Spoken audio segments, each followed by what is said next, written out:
بظاہر یہ واقعی بہت عجیب لگتا ہے کہ ایک پاکیزہ روح ایسا میلا حلیہ کیوں بنائے گی، لیکن تصوف کی دنیا میں اس کی بہت گہری جڑیں ہیں۔ اچھا، اسے روحانیت میں ملامتی طریقہ یا ملامتی صوفی کا راستہ کہا جاتا ہے۔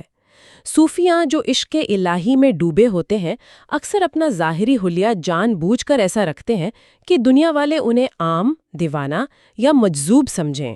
یعنی وہ جان بوجھ کر ایسا کرتے ہیں؟ بالکل، جان بوجھ کر۔ اس کی وجہ یہ ہوتی ہے کہ وہ نہیں چاہتے کہ لوگ ان کی عزت کریں، ان کے مرید بنیں یا دنیاوی شہرت ان کے اور خدا کے درمیان آئے۔ وہ اپنا باطنی کمال دنیا کی نظروں سے پوشیدہ رکھتے ہیں تاکہ ان کا خدا سے رابطہ خالص رہے۔ کیا بات ہے! اور یہ ان کا دنیا کی مادہ پرستی پر ایک طنز بھی ہوتا ہے کہ تم لوگ صرف کپڑوں اور حلیے سے انسان کی پہچان کرتے ہو، روح کی پاکیزگی سے نہیں۔ زبردست پوائنٹ ہے۔ اور پھر اچانک بالکل آؤٹ آف نو ویئر مستانی راوی سے ایک ایسا سوال پوچھتی ہے جس کی بظاہر کوئی تک ہی نہیں بنتی۔ مجھ سے عشق کرے گا؟ ہاں، وہ سیدھا اس کی آنکھوں میں دیکھ کر پوچھتی ہے، مجھ سے عشق کرے گا؟ میرا مطلب ہے ذرا تصور کریں اس صورتحال کا۔ ایک ایسا شخص جو الجھن کا شکار ہے، اس سے ایک مجذوب عورت بیچ چوراہے میں یہ پوچھ رہی ہو۔ بالکل۔ اور جب راوی شاید کسی اندیکھی کشش یا ڈر کے مارے حامی بھرتا ہے تو وہ اسے آدھی رات کو جیکب تالاب بلاتی ہے۔ اب یہ جیکب تالاب کا انتخاب بھی مجھے بہت عجیب لگا۔ میں نے اس پر تھوڑی ریسرچ کی۔ یہ جیکب تالاب انگریز دور میں بنایا گیا تھا۔ جی، اس جیکب تالاب کا ایک مکمل تاریخی اور دنیاوی پس منظر ہے۔ انگریز آفیسر سر جان جیکب نے اسے اپنی فوج کے گھوڑوں کو پانی پلانے کے لیے بنوایا تھا۔ گھوڑوں کے لیے؟ جی، گھوڑوں کے لیے۔ یہ ایک خالصتاً دنیاوی، مادی اور عام سی جگہ تھی جہاں جانور آتے تھے، لیکن مستانی کا ایک روحانی ملاقات کے لیے رات کے اندھیرے میں اس جگہ کا انتخاب کرنا ایک بہت گہرا سبق دیتا ہے۔ کیسا سبق؟ یہ ظاہر کرتا ہے کہ روحانیت صرف مساجد، خانقاہوں یا سجے ہوئے حجروں تک محدود نہیں ہے۔ خدا کی تجلی کسی مخصوص عمارت کی محتاج نہیں ہے۔ بے شک۔ کائنات کے کسی بھی عام سے حصے، حتیٰ کہ ایک ویران مادی تالاب کے کنارے بھی، اگر دل میں سچی طلب ہو اور آپ کا مرشد آپ کے ساتھ ہو تو انسان کو خدا کا قرب مل سکتا ہے۔ سبحان اللہ! تو جب راوی آدھی رات کو اس ویران اور خوفناک جیکوب تالاب پر پہنچتا ہے تو اس کی اپنی ذہنی کیفیت بہت الجھی ہوئی تھی۔ یہاں ایک بات یاد رکھنے والی ہے کہ راوی ہماری طرح ایک عام سا انسان تھا۔ وہ خود تسلیم کرتا ہے کہ وہ ایک مادہ پرست انسان بن چکا تھا۔ اس کا مذہب سے تعلق بس روایتی عبادات، یعنی کبھی نماز پڑھ لی اور روزے رکھ لیے، بس یہاں تک محدود تھا، اور وہ کائنات کی اصل حقیقتوں سے بالکل ناواقف تھا۔ صحیح۔ لیکن جب وہ جیکب تالاب کے پاس اس کچی کوٹری میں ڈرتے ڈرتے داخل ہوتا ہے تو اندر کا منظر بالکل بدل چکا تھا۔ ہاں، وہاں کا منظر بالکل مختلف تھا۔ وہ مستانی جو صبح دن کے اجالے میں میلی آستین سے ناک صاف کر رہی تھی، جسے دنیا پاگل سمجھ رہی تھی، اب ایک بے داغ، اجلے اور سفید لباس میں ملبوس نہایت وقار کے ساتھ قرآن پاک کی تلاوت کر رہی تھی۔ یہ تبدیلی، یہ تضاد راوی کے سارے مادی بت توڑ دیتا ہے، اور یہیں سے دراصل مادہ پرستی کے بت ٹوٹنا شروع ہوتے ہیں اور علم کی ابتدا ہوتی ہے۔ مستانی اسے وہاں بٹھا کر ایک بہت ہی بنیادی فلسفہ سمجھاتی ہے۔ وہ کہتی ہے کہ سچائی تک پہنچنے اور خدا کو پانے کی خواہش تو بہت سے لوگوں کی ہوتی ہے، لیکن منزل تک وہی پہنچتے ہیں جنہیں کوئی رہبر کامل مل جائے۔ رہبر کامل؟ جی، رہبر کامل یعنی ایک ایسا سچا اور پہنچا ہوا راستہ دکھانے والا جو انہیں ان کی انا سے نکال کر صراط مستقیم پر چلا سکے۔ اگر ہم اس کو بڑی تصویر سے جوڑیں تو مستانی راوی کو سمجھانے کے لیے حروف اور الفاظ کی طاقت کی ایک کمال کی مثال دیتی ہے۔ وہ سین اور چے والی مثال؟ بالکل۔ وہ کہتی ہے کہ جب حرف سین اور چے آپس میں ملتے ہیں تو وہ سچ بن جاتے ہیں، یعنی دو بے جان حروف مل کر ایک اتنی بڑی حقیقت بنا دیتے ہیں۔ راز پوشیدہ ہیں، اور اگر انسان اس کتاب کو سمجھ لے تو وہ کیا کچھ مسخر نہیں کر سکتا۔ رکیں، یہ بات بہت گہری ہے، اور وہ کتاب یقیناً قرآن مجید ہے۔ مستانی کا یہ دعویٰ سن کر میں واقعی حیران رہ گیا، اور راوی کا بھی یہی حال تھا۔ ہاں، اس نے کہا کہ قرآن صرف طاقوں میں سجا کر رکھنے، غلافوں میں لپیٹنے یا صرف مصیبت اور پریشانی کے وقت برکت کے لیے پڑھنے کی کتاب نہیں ہے، بالکل نہیں۔ بلکہ اس میں کائنات کو مسخر کرنے کے، یعنی دنیا کی ہر شے پر قابو پانے کے مکمل سائنسی فارمولے موجود ہیں۔ یہ سن کر راوی بھی ہماری طرح تھوڑا شش و پنج میں پڑ گیا تھا کہ ایک دینی کتاب مادی ترقی یا سائنس میں کیسے رہنمائی کر سکتی ہے۔ کیا ہم اس کو تھوڑا تفصیل سے سمجھ سکتے ہیں؟ بالکل سمجھ سکتے ہیں، اور اس سوال کا جواب مستانی نے جس طرح دیا وہ ہر اس انسان کو سوچنے پر مجبور کر دیتا ہے جو مذہب کو صرف چند رسومات کا مجموعہ سمجھتا ہے۔ مستانی نے پچھلے پیغمبروں کے واقعات کی ایک حیرت انگیز بالکل نئے زاویے سے تشریح کی۔ کیسی تشریح؟ اس نے کہا کہ قرآن میں جو انبیاء کرام کے واقعات ہیں وہ صرف بچوں کو سنانے والی کہانیاں یا قصے نہیں ہیں، بلکہ ان میں سائنسی، معاشی اور مادی ترقی کے ٹھوس راز چھپے ہیں۔ مثال کے طور پر؟ مثال کے طور پر حضرت یوسف علیہ السلام کے قصے کو لیں۔ بظاہر وہ خوابوں کی تعبیر کا قصہ ہے، لیکن مستانی بتاتی ہے کہ اس میں زراعت، معیشت اور غلہ ذخیرہ کرنے کا کمال کا سائنسی علم پوشیدہ ہے۔ کیسے انہوں نے 7 سال کی قحط سالی کا مقابلہ ایک بہترین معاشی ماڈل بنا کر کیا۔ واقعی یہ تو ایک زبردست اکانومک ماڈل تھا۔ اسی طرح حضرت موسیٰ علیہ السلام کے واقعے کو دیکھیں۔ اس میں آگ، ریگستان کا سفر اور پہاڑوں کی ارضیاتی خصوصیات یعنی جیولوجیکل فیچرز کا ذکر ہے، وہ کیسے صحرا میں سمت کا تعین کرتے تھے۔ حضرت ابراہیم علیہ السلام کے واقعات کو پڑھیں تو اس میں امور سلطنت چلانے کے آداب، نمرود جیسے بادشاہ کے سامنے دلائل کی منطق اور سفارت کاری سکھائی گئی ہے۔ یعنی ڈپلومیسی؟ بالکل ڈپلومیسی۔ اور حضرت سلیمان علیہ السلام کے قصے میں تو بے پناہ سائنسی راز چھپے ہوئے ہیں۔ ہواؤں پر قابو پانا، پرندوں اور جانوروں کی فریکوینسی کو سمجھ کر ان سے بات کرنا، پگھلے ہوئے تانبے کے چشمے بہانا، یہ سب آج کی ایڈوانس سائنس اور ٹیکنالوجی کی ہی تو باتیں ہیں۔ بالکل، مطلب وہ میٹلرجی اور کمیونیکیشن ٹیکنالوجی کا عروج تھا۔ مستانی کا سب سے بڑا نقطہ یہ تھا کہ جب تک مسلمانوں نے ان اصولوں اور فارمولوں کو سمجھا، ان پر ریسرچ کی اور عمل کیا، وہ دنیا کی ترقی یافتہ قوم رہے اور کائنات پر ان کی سرداری رہی۔ صحیح۔ لیکن جب انہوں نے قرآن کے ان سائنسی اور عملی پہلوؤں کو چھوڑ کر اسے صرف ثواب، تلاوت اور تعویذ گنڈوں تک محدود کر دیا تو وہ دنیا میں زوال کا شکار ہو گئے۔ یہ تو واقعی کارہات کو دیکھنے کا ایک بالکل نیا زاویہ ہے، لیکن یہاں راوی کے ذہن میں پھر ایک بہت ہی تنقیدی سوال پیدا ہوتا ہے جو شاید اس وقت اس جائزے کو سننے والے بہت سے لوگوں کے ذہن میں بھی آ رہا ہوگا۔ وہ کیا؟ راوی مستانی سے پوچھتا ہے کہ اگر انسان اپنی عقل کے سہارے ترقی کرتا ہے اور خود قرآن میں بھی بار بار عقل استعمال کرنے، غور و فکر کرنے کا کہا گیا ہے، تو پھر پرانی ترقی یافتہ مادی قومیں جن کے پاس بہت عقل تھی وہ کیوں تباہ ہوئیں؟ بہت اہم سوال ہے۔ عاد، سمود اور فرعون کی قومیں مادی طور پر تو بہت عروج پر تھیں، تو کیا خدا انسان کی عقل یا اس کی مادی ترقی کا دشمن ہے؟ یہ سوال ہر اس انسان کے ذہن میں آتا ہے جو تھوڑا سا بھی لاجیکل سوچتا ہے۔ مستانی نے اس کا جو جواب دیا، اس نے عقل اور نفس کی پوری بحث کو کھول کر رکھ دیا۔ اسے ایک مثال سے سمجھتے ہیں۔ جی بتائیں۔ مستانی بتاتی ہے کہ عقل بذات خود بری نہیں ہے۔ عقل تو ایک میزان عدل یعنی انصاف کے ترازو کی طرح ہے۔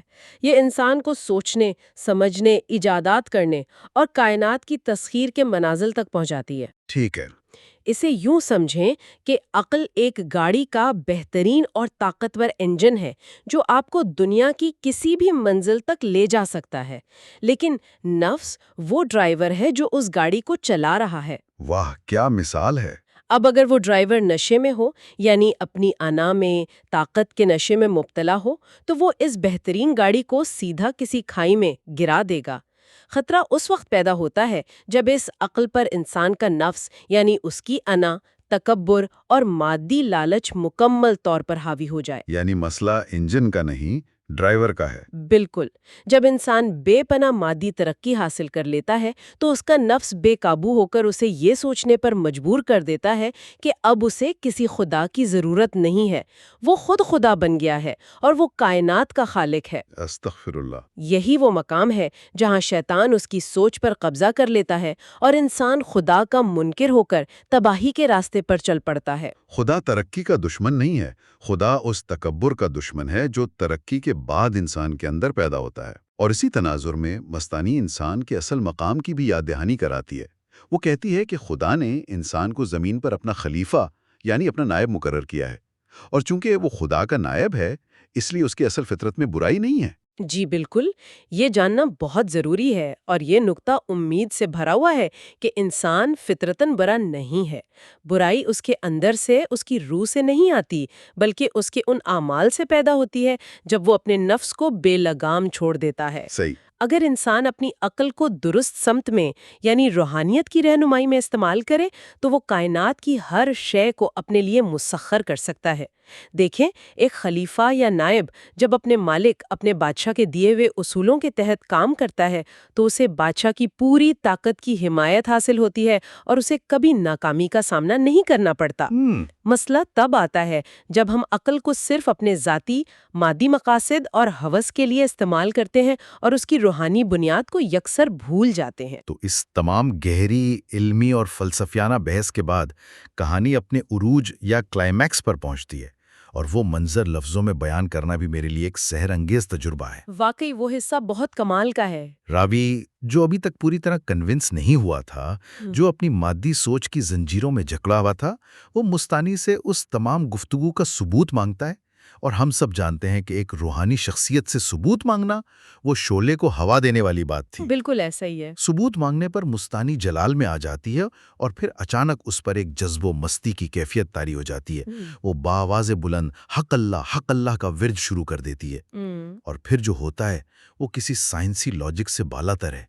اس کچی اندھیری کوٹری کا پورا ماحول بدل جاتا ہے، در و دیوار سے، مٹی سے، حتیٰ کہ راوی کو اپنے لباس اور اپنے وجود کے اندر سے، اپنی دھڑکنوں سے بھی حق اللہ کی صدائیں آتی ہوئی محسوس ہونے لگتی ہیں۔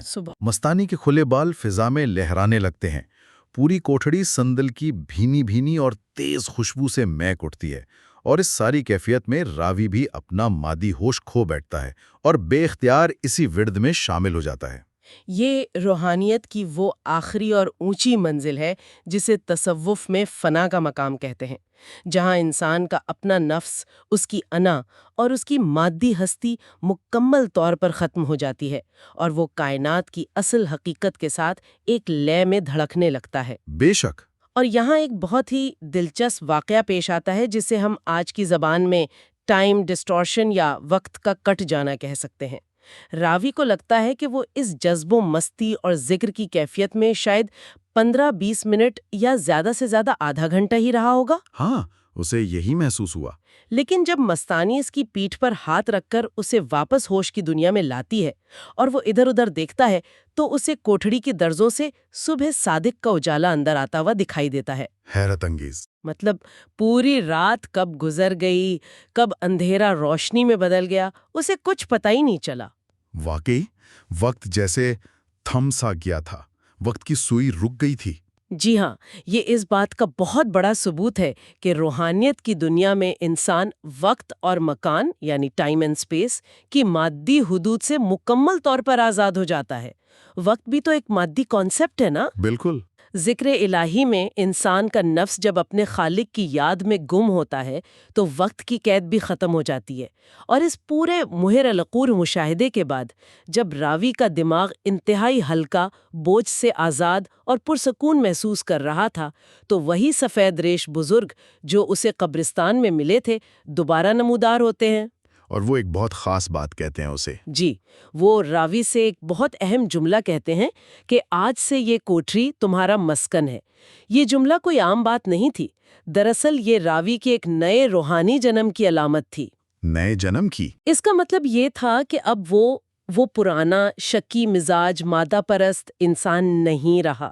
اس کی انا اس ذکر میں مر چکی ہے، اور اب اس کی روح ایک نئے اعلیٰ سفر کے لیے بیدار ہو چکی ہے۔ کتنا خوبصورت سفر ہے یہ، ظاہر سے باطن تک کا۔